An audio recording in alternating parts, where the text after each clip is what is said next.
It's really great that we, as part of the religion of Unitarian Universalism, we not only welcome people of all backgrounds and other religions of origin, but actually we use those theologies of the major religions as resources to help us learn how to be better humans. One of the advantages of attending the National Convention of Unitarian Universalists, called the General Assembly, this year in June in Portland, is that you get to see and meet many different kinds of UUs. I think it's easy to forget about the wider world outside of our church sometimes. General Assembly is a dynamic few days filled with hope and music and loads of information about all kinds of social justice issues and happenings. And there's also a shared desire from about several thousand other people toward creating a better world. It was at General Assembly that I noticed workshops and booths devoted to Christian UUs and Jewish UUs and Buddhist UUs. I had never experienced nor really understood the span of Unitarian Universalism. I didn't know that people could and did identify themselves with multi-religious identities to fully represent their own spirituality and theologies. I myself so far have labeled myself as a UU Boo Jew-ish. I might find some more labels as I find what suits me.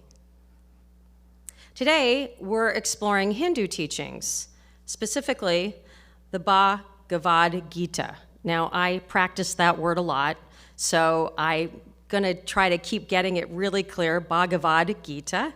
On the UU website regarding Hinduism, our UU website says, quote, God can be experienced in many forms with many faces, but underneath there is one ultimate reality. Like Hinduism, we affirm the personal search for spiritual truth, the idea that all things are connected, and a respect for other religious paths. Unitarian Universalism welcomes many understandings of divinity, including those of the incredibly diverse Hindu faith. This quote reminds me of our third principle regarding the acceptance of one another and the encouragement to spiritual growth in our congregations. Also, the seventh principle, which refers to the interconnected web of which we are all a part. We are connected, not divided, as some may insist. This is a challenging concept. I mean, how do we embrace our connectedness even when we don't agree? Part of our practice when thinking about all things are connected might be to challenge our thoughts when we find difficulty in accepting someone else's viewpoint. We might find that we do what I've called othering when we categorize people that we don't agree with. Perhaps we can agree that there is a mystery to the universe, that we are all explorers. Perhaps we can decide that those with other religious beliefs can help us deepen our own personal exploration. Today, let us come together and be curious as we listen to what the Hindu tradition offers us and the lessons it yields to deepen our own spiritual exploration. Come, let us worship together.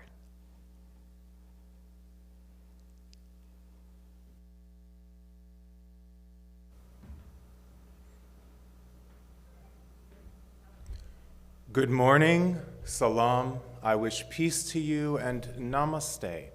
The light within me honors that light which also burns within you. It is good to be with you this morning and our entire worship team. is glad to be joining you from our congregation's beautiful sanctuary and garden. I'd like to wish a happy Lunar New Year to all of those who will be celebrating its arrival later this week. I'd also like to note that our entire technological ministry team here at the church has fallen ill this week, so may we hold them with thoughts of healing and health and wellness, as we also practice our own graciousness for the fact that we don't have a tech team with us this morning, so some of our capacities are limited, but we are all so grateful for Sonder, our music director, and Cassie, one of our worship associates, who are helping to make the magic of our tech ministry happen this morning. Thank you both. We light our flaming chalice to signify our free faith. Our words today are from Laura Thompson. If you have a chalice at home, you're invited to light it with us at this time.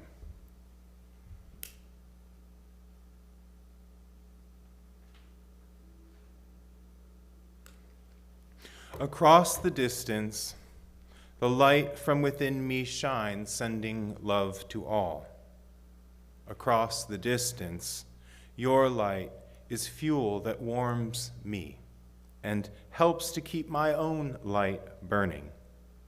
Together, we keep the flame of community burning bright.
ताल देवी के गावत, वाद ताल देवी के गावत, गायन के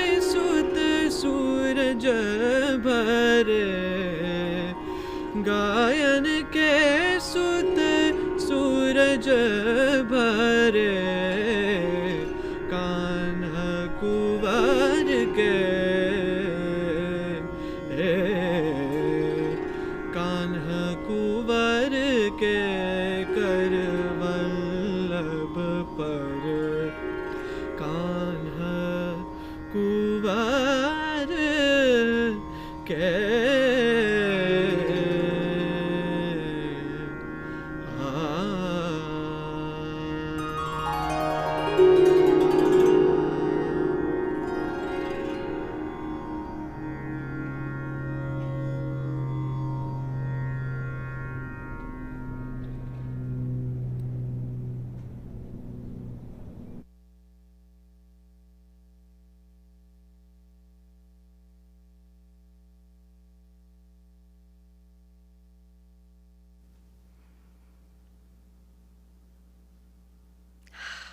Good morning.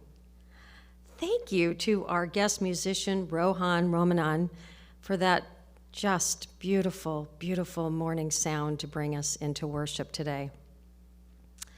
For everyone, welcome to the Unitarian Universalist Church of Santa Monica. I am Amy Brunell, and I am your worship associate today, and this is my first time up here as well. We're delighted to have you connect with us in our online sanctuary. Wherever you are today in the many communities across the LA Basin, from around the United States and even around the greater world, we're glad you're here. If you are new to our community, please know that while our building is still closed for the larger church services and events, we are still here. And there are many ways to learn about us and become more involved. We offer programs to serve the needs of our congregation and to be of service in the larger world, including broad religious education and personal development for all ages. We also join with other social justice advocates in community activism that contributes to the justice and harmony of our world. Unitarian Universalism is not defined by creed or dogma, but is guided by a set of principles that affirm the worth and dignity of every person and encourage an individual search for truth and meaning. We honor the wonder and the existence and believe that we are all connected to each other and to the interdependent web of life. Our beliefs are drawn from scripture and science, nature and philosophy, personal experience, and ancient tradition. We are an open, affirming, and welcoming congregation, diverse backgrounds, identities, spiritualities, and philosophies of life. We are also a dedicated peace site. We are united in our desire to create an inclusive, beloved community, to live the principles of our faith, and to serve the wider world. An important step on that journey is our acknowledgement that our church and the homes of most of our members are on the traditional, ancestral, and unceded lands of the Tongva people who continue to live here and who have cared for these lands for thousands of years. We recognize and mourn the often deadly harm inflicted on the indigenous people of this country. We lift up their grace, resilience, and their relationship with these sacred lands.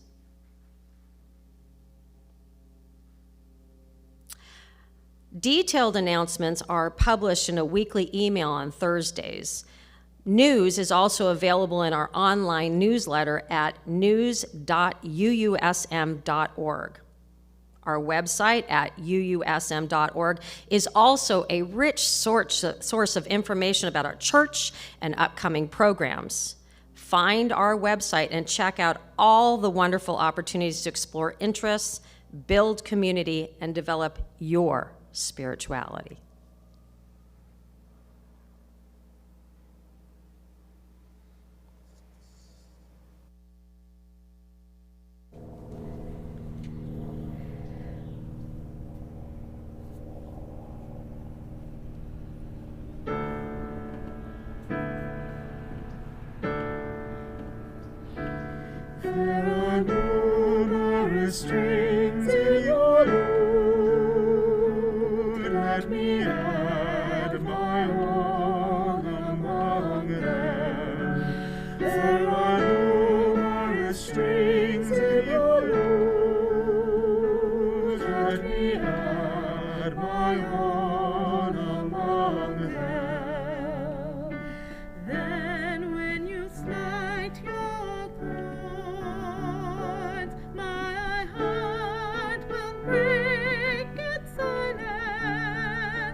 There are numerous strings in your lute. Let me add my own among them. Amidst your numberless stars, let me place my own little lamb. There are numerous strings in your lute. Let me add my own among them. In the dance of your festival of lights, my heart will throb and my life will be one with your smile. There are numerous strings in your lute. Let me add my own among them. There are numerous strings in your lute. Let me add my own among them.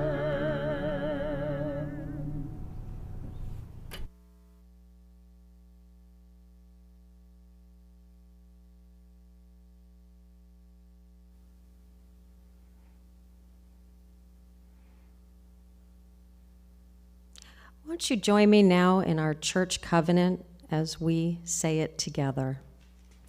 Love is the doctrine of this church.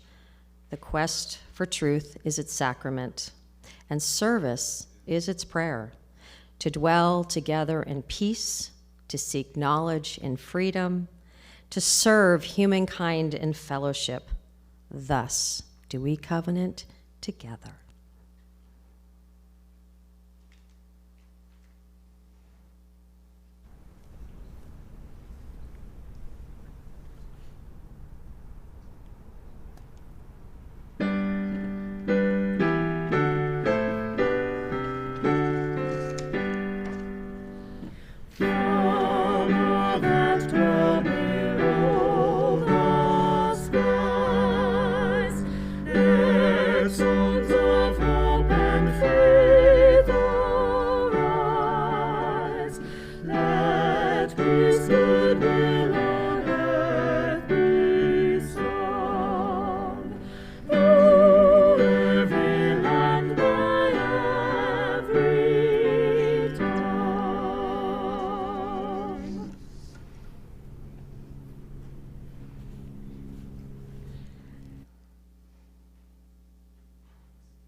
Look who I've got.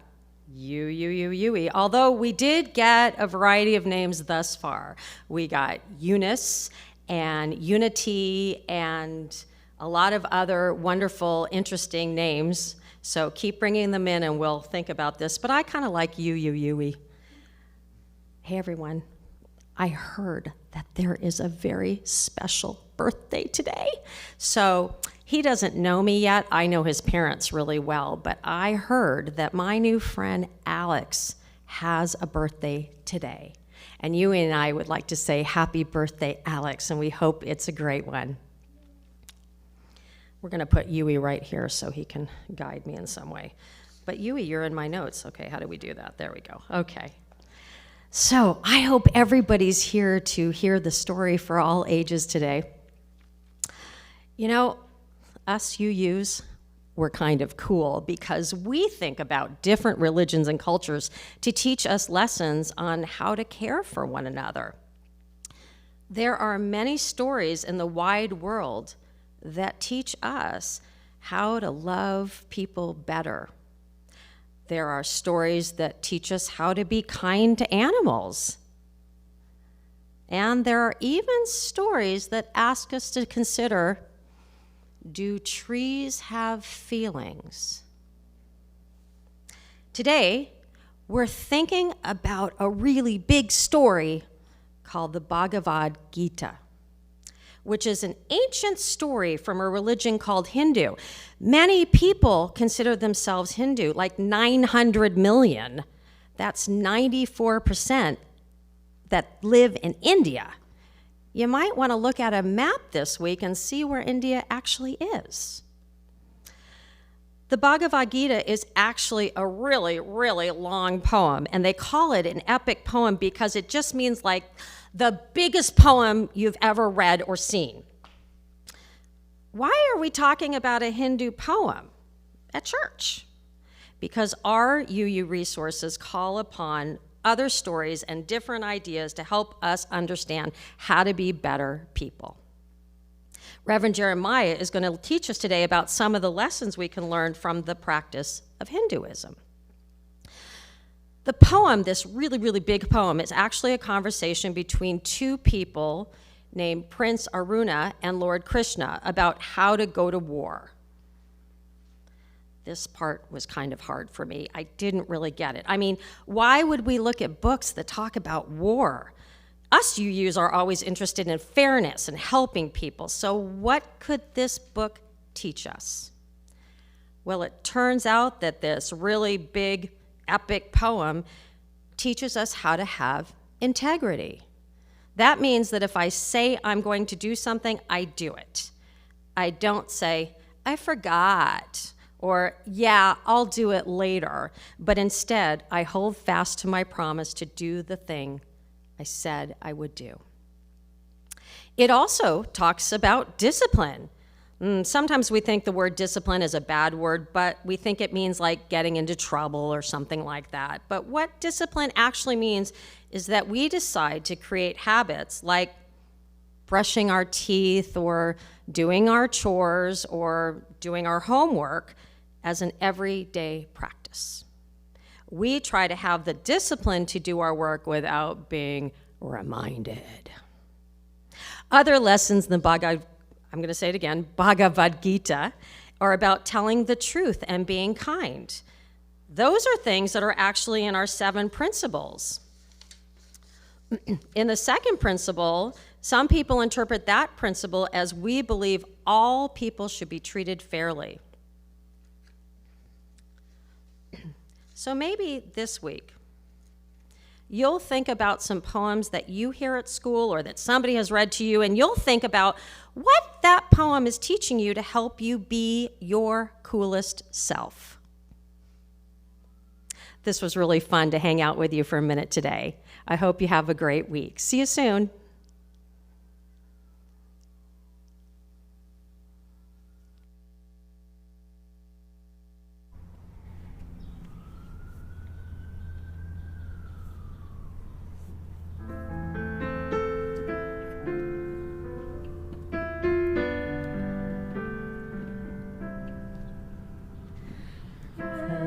Amor, ven hacia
I'd like to invite you into the time in our service that we dedicate to practices of mindfulness and prayerfulness and silent meditation.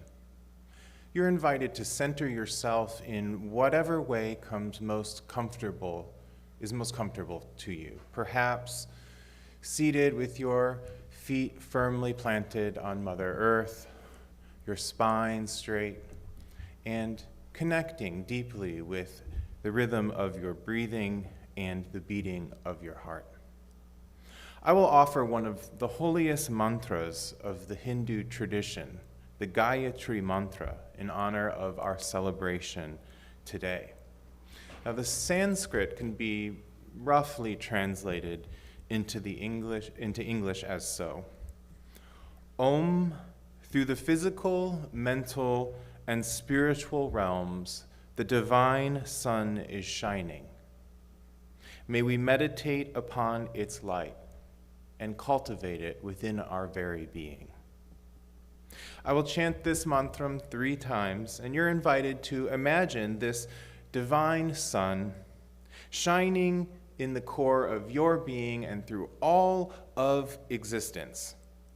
And this recitation will be immediately followed by our minutes for silent meditation. Om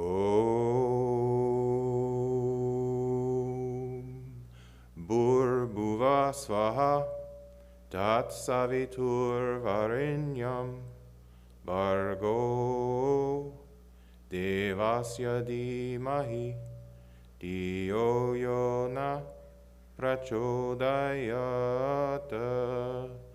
Om Bhurbhuva Svaha Tat Savitur Varenyam Bhargo Devasya Dhimahi Dhiyo Yo Na Prachodayata.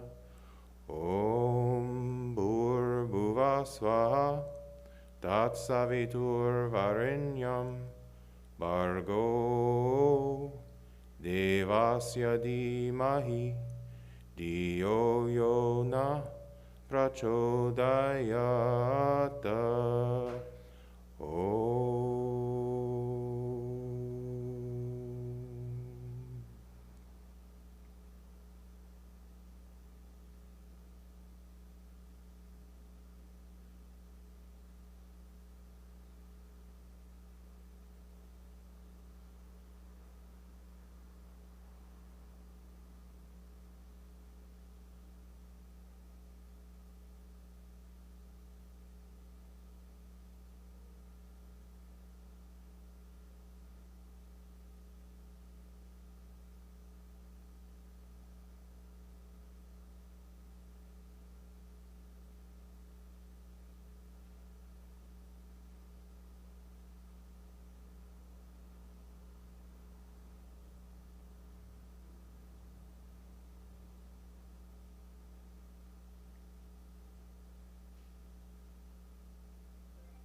Evamastu.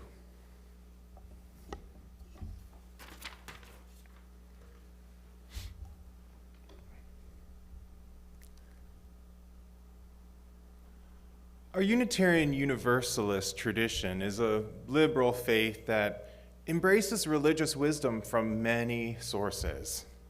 Now, although we began as a form of progressive Christianity, and the teachings of the Hebrew and the Christian scriptures have deeply shaped our social conscience and our common religious practices, we've also been influenced by many of the great religious traditions of the globe and our living tradition has become a multi-religious mosaic in our time. One of the great traditions that opened our historical lineages to wisdom from the world's religions was the Dharmic tradition of India.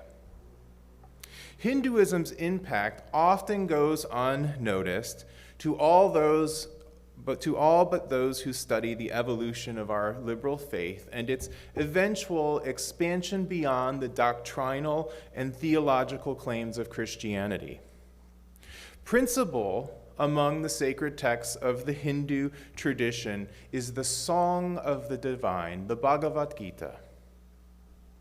One of the earliest copies of this text, studied on these distant shores, was in the library of the great Unitarian minister, the Reverend Ralph Waldo Emerson.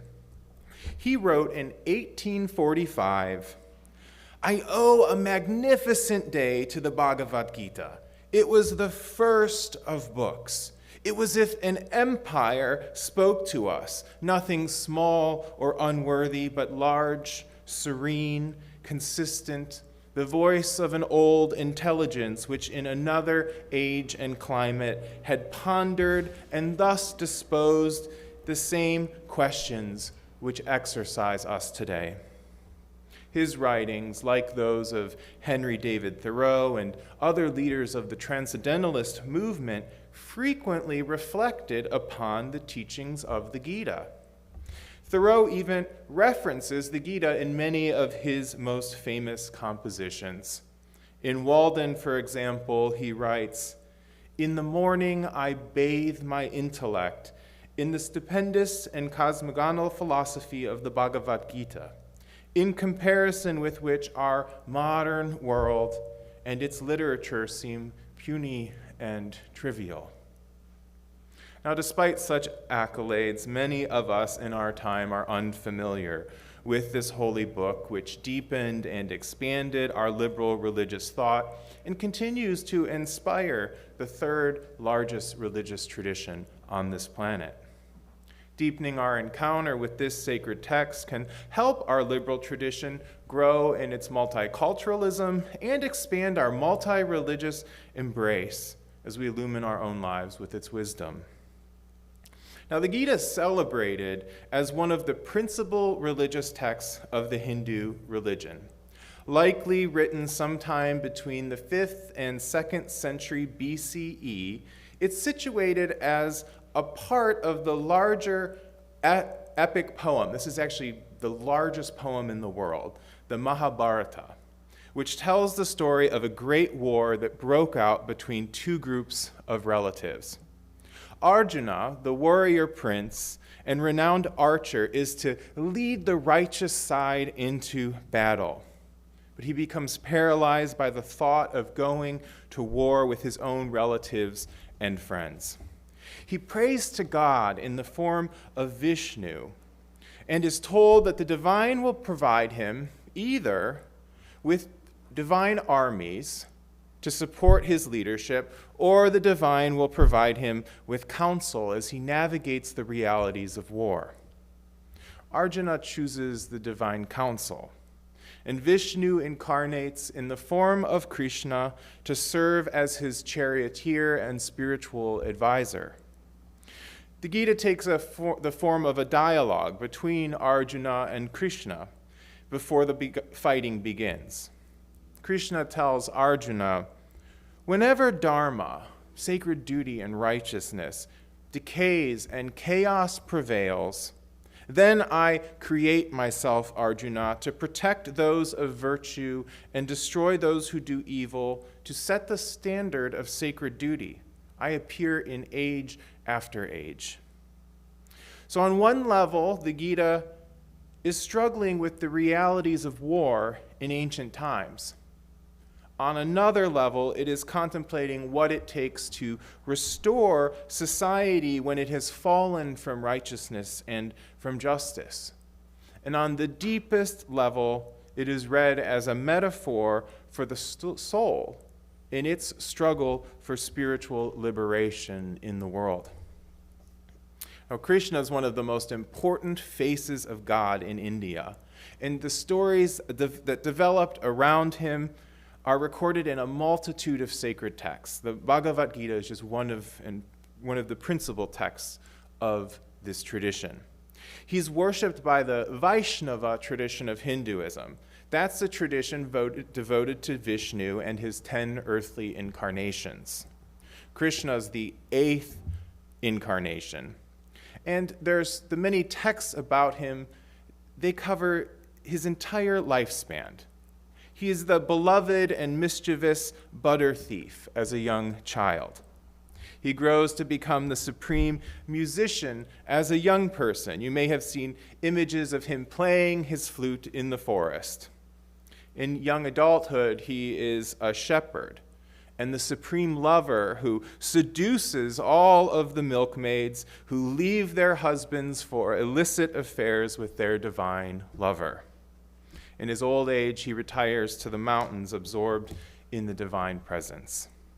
In the Gita, we encounter Krishna as the warrior yogi who counsels Arjuna as his charioteer in battle. Krishna's counsel to Arjuna has spoken to generations of social reformers. Emerson and Thoreau immersed themselves in the spirituality of the Gita, and a century later, Mahatma Gandhi would find in these sacred verses the spiritual fortitude to overthrow the British Empire in India through massive nonviolent resistance. Gandhi had written, "The Gita is not only my Bible or my Quran, it is more than that, it is my mother. I lost my earthly mother who gave me birth long ago, but this eternal mother has completely filled her place by my side ever since. She has never changed. She has never failed me. When I am in difficulty or distress, I seek refuge in her." Although this sacred text is only one of the world's religion's holy books, it's the only one that is set on a battlefield, it became the inspiration for many forms of spiritual warfare that resisted violence and advocated for social reform through spiritual discipline. In our brief encounter with this sacred text this morning, let us find ourselves on the battlefield with Arjuna and Lord Krishna. And let us listen in to what is being taught about the essence of the spiritual path. "Krishna, halt my chariot between the armies," Arjuna cries out. "I see my kinsmen gathered here wanting war. My limbs sink, my mouth is parched, my body trembles, the hair bristles on my flesh, my bow slips from my hand, my skin burns, I cannot stand still, my mind reels, I see omens of chaos, Krishna, I see no good in killing my kinsmen in battle." Dejected, Arjuna stumped into the chariot and laid down his bow and arrows, his mind tormented by grief. Arjuna pleads with Krishna, but he responds, "Rise to the fight.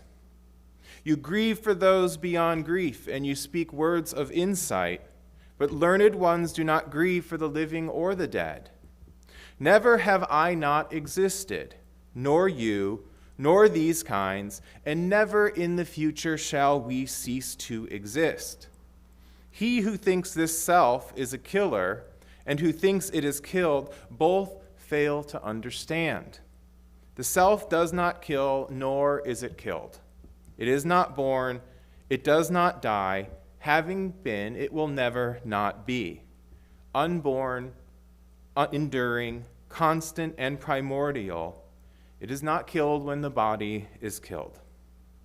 The self, Krishna teaches Arjuna, is eternal and takes on numerous forms as it is bound to the drama of earthly life. We must remember this highest self and fight the battle. To do otherwise would allow the forces of chaos and destruction to reign. He must fulfill his dharma by transcending the desires of his personal ego to reestablish justice and righteousness upon the earth. Krishna expounds, when one renounces all desires and acts without craving, possessiveness, or individuality, one finds peace. This is the place of the infinite spirit. Achieving it, one is freed from delusion. One finds the pure calm of infinity. Actions imprison the world unless they are done as sacrifice. Freed from attachment, Arjuna, perform all your actions as sacrifice. Surrender all actions to me and fix your reason on your inner self. Without possessiveness, your fever subdued, fight the battle. To go on the spiritual quest, we are told that we must relinquish our attachments and aversions to the drama of the world, and thereby cultivate an inner peace that dispels illusions. Our actions must transcend the proclivities of our egos and instead find their root in this infinite spirit. And they are to be offered not in service to our individual desires, but to that supreme self that is also the infinite spirit. Now, if this sounds kind of Buddhist to you, I would note that in Hinduism, the Buddha is considered the incarnation of Vishnu that follows Krishna. But in the Hindu context, Krishna is teaching Arjuna the path of karma yoga, or union with the divine through selfless action and the establishment of righteousness and justice in the world. A person who relinquishes attachment and dedicates actions to the infinite spirit is not stained by evil like a lotus leaf unstained by water, Krishna continues. When ignorance is destroyed by knowledge of the self, then, like the sun, knowledge illumines ultimate reality. The light from external objects are wombs of suffering. In their beginning is their end, and no wise person delights in them. The person of yogic discipline has joy, delight, and light within, becoming the infinite spirit. They find that pure calm of infinity. Again, Krishna teaches the path of liberation not only through actions dedicated to the infinite spirit, this karma yoga, but also through knowledge of the self, or jnana yoga, union through wisdom. So he teaches the renunciation of attachment and aversion to the events of the world, destruction of ignorance through knowledge of the higher self, and centering one's being in one's highest self, which is but an expression of that infinite spirit. Krishna instructs the reader to investigate the truth of this claim through spiritual discipline. Specifically, he tells Arjuna to find a quiet and beautiful place in nature and to meditate there upon the infinite spirit. When one utilizes spiritual disciplines to realize one's union with the divine, this is the practice of Raja Yoga, another dimension of the Hindu spiritual path.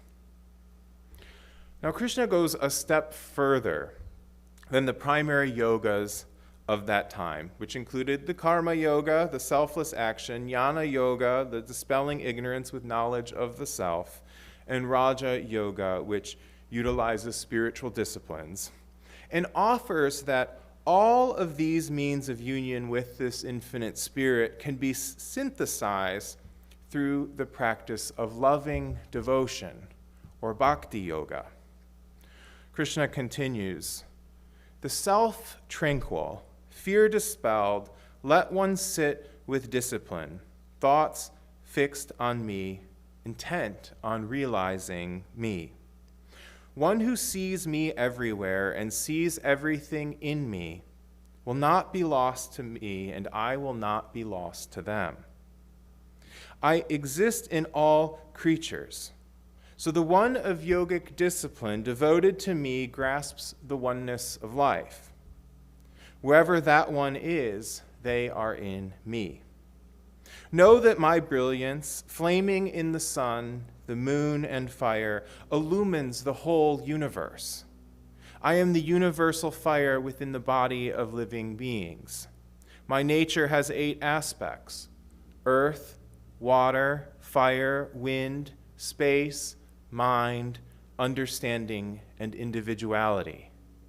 This is my lower nature. Know my higher nature too. The life force that sustains this universe. I am the taste in the water, Arjuna, the light of the moon and the sun, Om resonant in sacred lore, the sound of space, valor in people. I am the pure fragrance of the earth, the brilliance of the fire, the life in all living creatures. Without faith in sacred duty, many fail to realize me, Arjuna. They return to the cycles of death and rebirth. But I dwell deep in the heart of everyone. Memory, knowledge, and reasoning, they all come from me. I am the object to be known through all sacred lore, and I am its knower, the creator of its final truth. Whoever knows me without delusion knows me as the supreme spirit of humanity. They know all there is, Arjuna, and devote their whole being to me.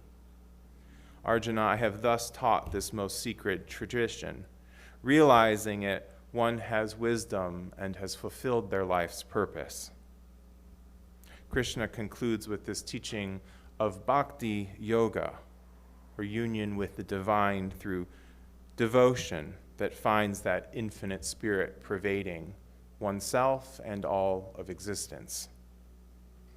The spiritual path that's articulated in the Gita calls one to selfless action, karma yoga, the study of one's higher nature, jnana or wisdom yoga, spiritual exercise or raja yoga, and that heartfelt devotion of bhakti yoga. It's my hope that this introduction to this sacred text might deepen your own spiritual contemplation and open the possibility of exploring this profound text as a part of your own spiritual study. It's also my hope that as we grow into a more multicultural and multi-religious liberal faith tradition, we will regularly appreciate and celebrate wisdom of the world's religions. May our journey onto the spiritual battlefield with Arjuna and Krishna this morning dispel some of our illusions and expand the horizons of our own beings towards the infinite. May it be so. Amen, and blessed be.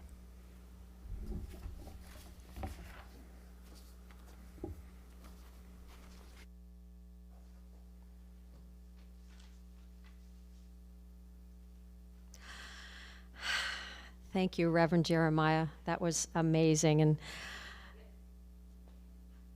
thank you, Reverend Jeremiah. That was amazing. I just want to soak in that message for a second.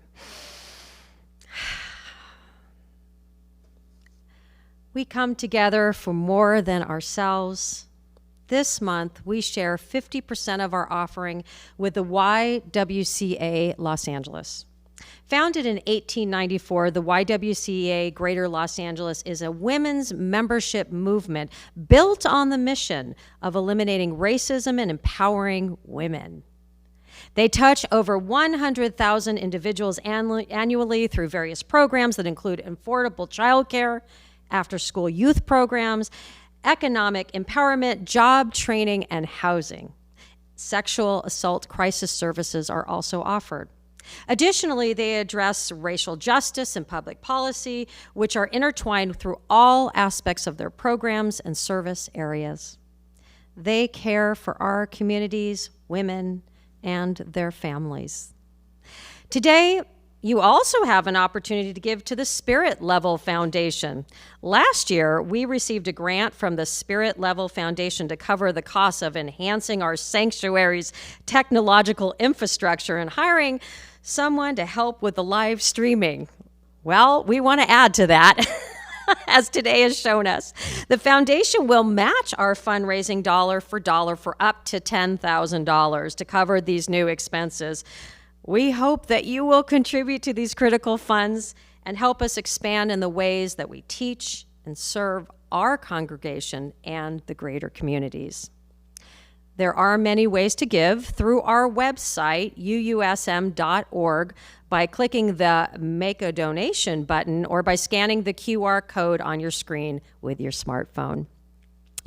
You can also text 844-982-0209 on your smartphone with the amount followed by the code GCC for a generous congregation contribution, or PLG to make your member pledge, or SLF to contribute to the Spirit Level Fund Grant, which is the matching our funds to help pay for the technical renovations, which are making our live stream possible.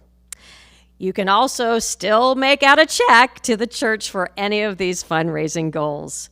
Your generous contributions support the work that we do, our communities, and we hold all of that very dear. Thank you.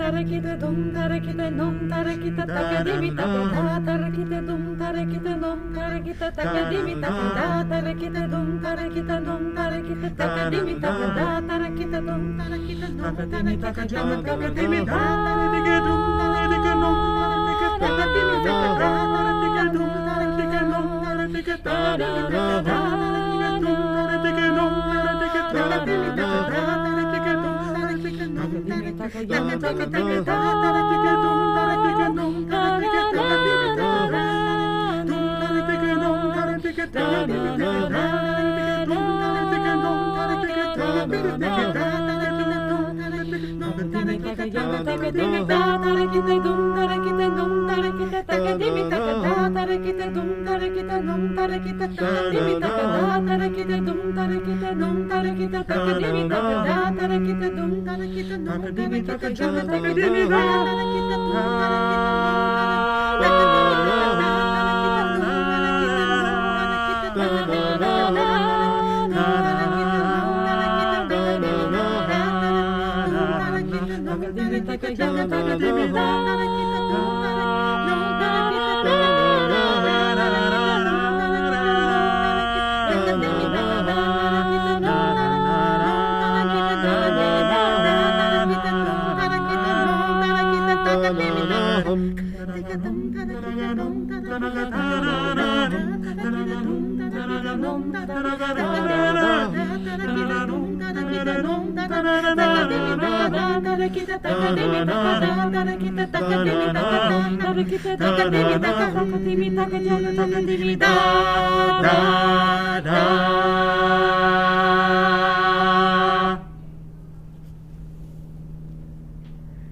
Raghupati Raghav राजा राम पतित पावन Sitaram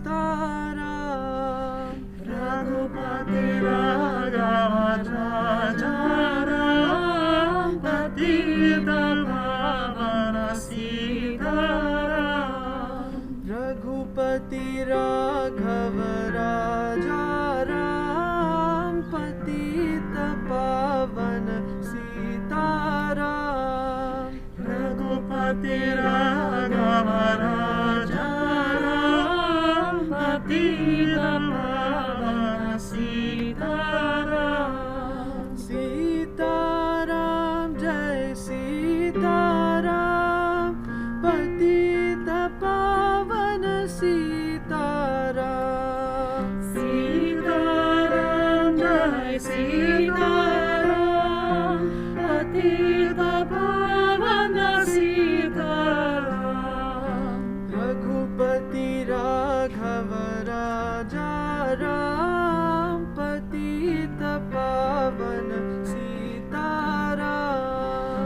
Raghupati Raghav Raja Ram Patita Pavana Sitaram ईश्वर अल्लाह तेरो नाम सबको सन्मति दे भगवान ईश्वर तेरो नाम सबको सन्मति दे भगवान रघुपति राघव राजा राम पतित पावन सीताराम रघुपति राघव राजा राम पतित पावन सीताराम सीताराम जय सीताराम पतित पावन सीताराम सीताराम जय सीताराम पतित पावन सीताराम रघुपति राघव राजा राम पतित पावन सीताराम रघुपति राघव राजा राम पतित पावन सीताराम रघुपति राघव राजा राम पतित पावन सीताराम रघुपति राघव राजा राम पतित पावन Sitaram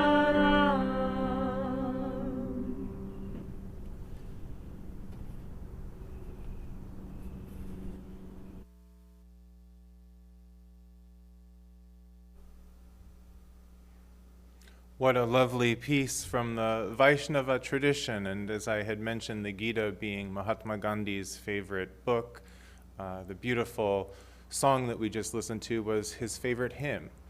So we honor the great soul this morning in our studies. You're invited following the service to join us for our coffee hour, and the link will be provided in our private Facebook group.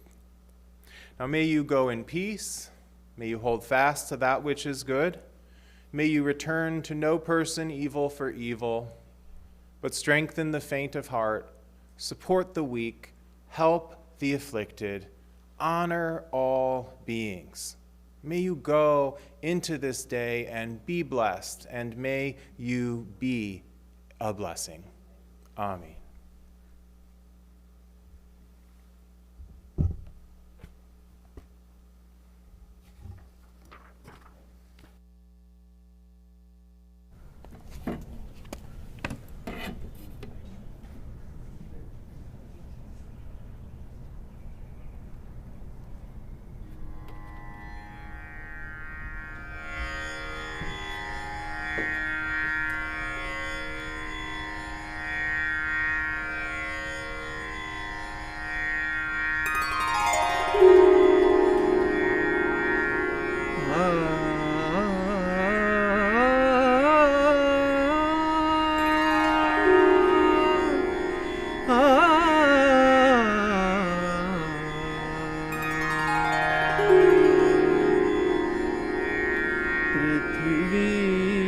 गंधा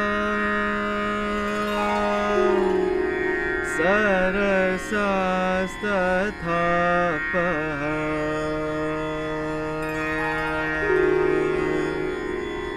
स्पर्शी च वायु ज्वलितं च तेजः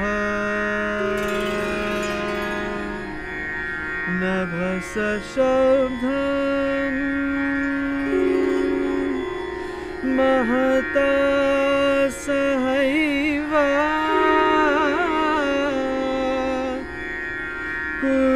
कुर्वन्तु सर्वे मम सुप्रभातम् Purva